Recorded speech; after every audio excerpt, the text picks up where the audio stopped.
সবাইকে আসসালামু আলাইকুম। টিকটকের বন্ধুরা সবাই ভালো থাকবেন, দোয়া করি সবাই আমার পাশে থাকবেন।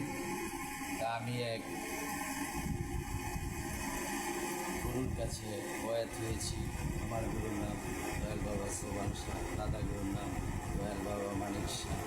তাদের দুজনের পূজা আমি করি। তবে দিন 4টি মোমবাতি জ্বালিয়েছি। 1 নাম্বারটার নাম হলো শান্তি, 2 নাম্বারটার নাম হলো বিশ্বাস, 3 নাম্বারটার নাম হলো ভালোবাসা, 4 নাম্বারটার নাম হলো আশা। তবে প্রথম শান্তি নামে মোমবাতিটা নিভে গেল। 2য় নাম্বার মোমবাতি বিশ্বাস বলছে যেখানে শান্তি নাই সেইখানে আমি থেকে কী করবো।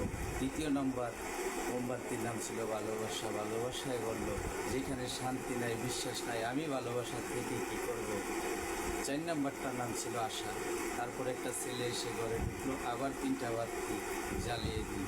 তবে 4টা বাতি জ্বলতেছে, জ্বলার পর আশা রয়ে গেছে। আশাকে ছাড়া যাবে না, নৈরাশা করা যাবে না। তবে আমার ভিডিওটি ভালো লাগলে সবাই লাইক করবেন, শেয়ার করবেন। সবাই সুখে দুঃখে আমার পাশে থাকবেন। সবাইকে